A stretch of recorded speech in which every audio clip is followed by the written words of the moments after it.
Ahojte. Chcela som sa s vami zamyslieť nad nejakými vecami. Myslíte si, že vždy, keď otočíte kohútikom vodovodným, vždy vám pôjde tá voda? Alebo keď šťuknete vypínačom elektrickým na stene, že vždy zažne svetlo a vždy bude elektrina a stále dostatok vody, elektriny, aj iných vecí, ale hlavne vody a elektriny. Stále, že bude dostatok a stále a stále a stále.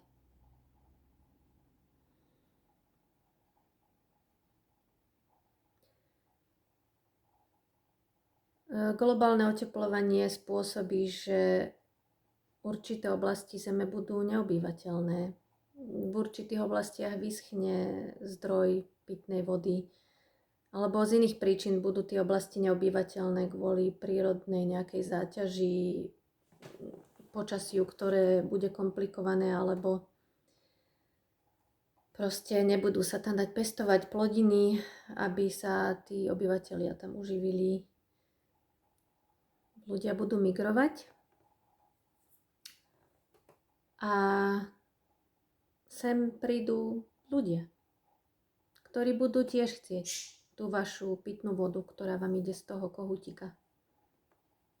A tiež budú chcieť tú vašu elektrínu. Prídu.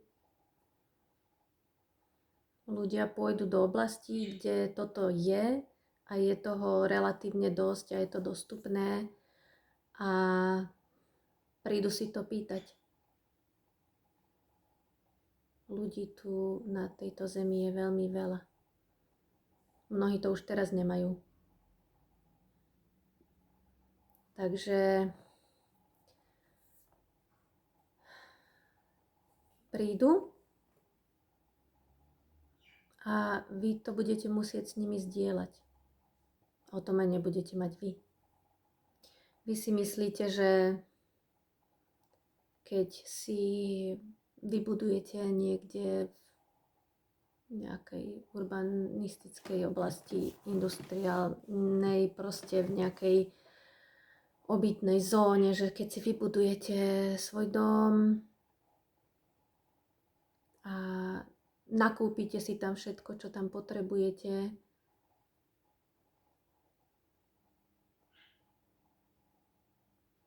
všetko, vyčačkáte si to tam, nasadíte si tam, čo potrebujete, oboženiete si to nejakým plotom, múrom a tam sa pekne tak schováte a urobíte si tam taký svoj svet,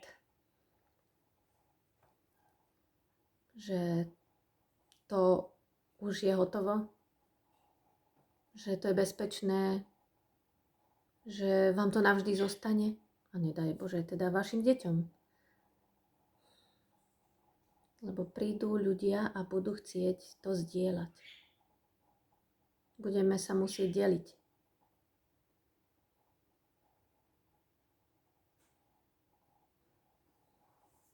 Tí, čo nemajú deti, si povedia, no ja si to tu ešte užijem a možno si tak povedia, ja si to tu ešte užijem a vy už si robte po mne, čo chcete. Ale vy, čo máte deti, tak ako môžete mať predstavu, že to takto bude vyzerať o 10, 15, 20, 30, 50 rokov? Takto isto. Veď 1 a 1 sú 2. Človek si dá určité záležitosti dokopy a vidí, že aha, čo my tu robíme s tou planétou a čo vlastne to globálne oteplovanie tu postupne spôsobuje a ako bezhlavo tú planétu drancujeme. Aha, no moje deti asi budú mať nejaký problém. To nie je len tak. Únosnosť Zeme podľa vedcov je 10 miliard ľudí maximum a 10 miliard ľudí ku koncu nášho storočia už teda určite bude 10 miliard ľudí. Takže to už maximálna únosnosť Zeme, čiže to už so sebou prináša vlastne také prehupnutie sa tam kdesi z toho vrcholu, tam už ten pád, že toľko miliard ľudí, z ktorých väčšina nerozmýšľa, že keď tú zem používam a dáva mi všetko na život a všetko ja spotrebúvam a zjem a narobím odpadu a kde ja to vlastne obnovujem a udržujem, aby to tu bolo aj pre tie naše deti alebo pre ich deti. Veď to je kolaps, to, čo tu my stvárame. Prosím vás, vy, čo máte deti,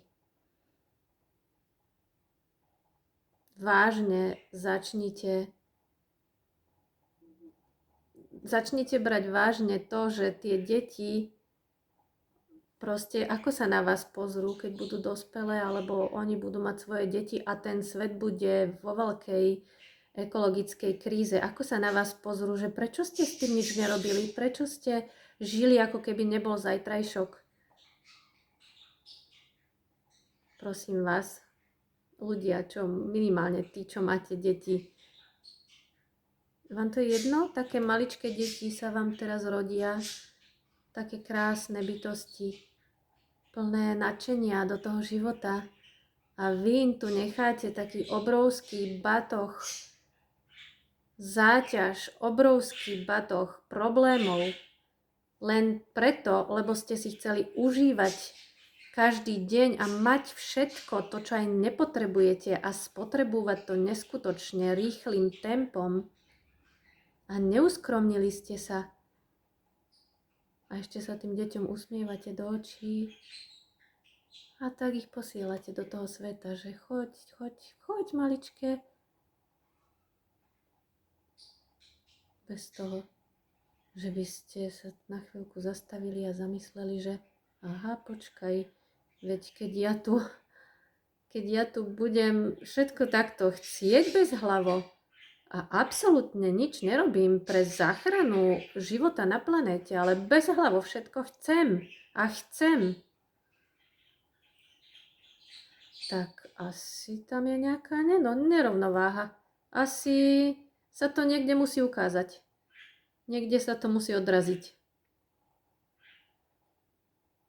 A presne počas života tých našich detí.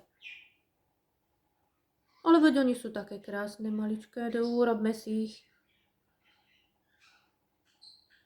A žijme si, ako keby nebol zajtrajšok. Ale urobme si tie deti, ale žijme si, ako keby nebol zajtrajšok. Ale tie deti budú chcieť mať nejaký zajtrajšok.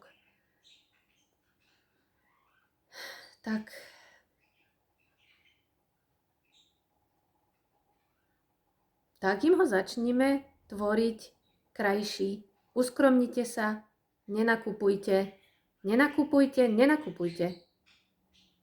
Opravujte, používajte. Z druhej ruky nenakupujte.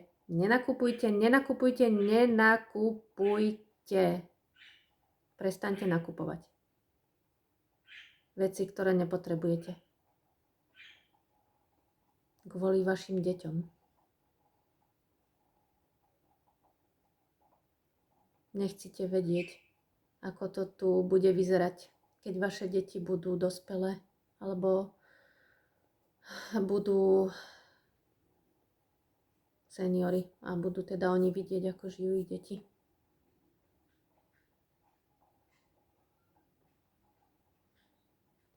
Zo celých to asi budú musieť byť silní, ale asi za nejaké straty. za veľkú stratu na kvalite života, obrovskú, a možno aj za stratu na zdraví a na životoch. Takže to chcete pre tie krásne malé detičky, ktoré si teraz privádzate na svet? Dobre, majte deti, ale kráčajte s nimi ruka v ruke s prírodou, lebo bez nej neprežijeme. Bez prírody sme stratení. A na nejaký Mars nás nikto nevystrelí. Ani tam nepotrebujeme ísť. Naučme sa zachovávať si túto planétu. Máme na to kapacitu. Mozgovú, aj v srdci. Tak žijme, aby bol zajtrajšok. Aby zajtrajšok bol taký, že môžete sa napiť vody a máte si čo dopestovať a máte stromy, ktoré vám robia kyslík a máte celý ekosystém, ktorý potrebuje byť v harmónii a fungovať, aby fungovalo aj počasie a všetko na tejto planéte. Tak nám v tom držím palce. Tak poďme na to. A teším sa, že sa budeme inšpirovať. A želám vám krásny prírodný deň.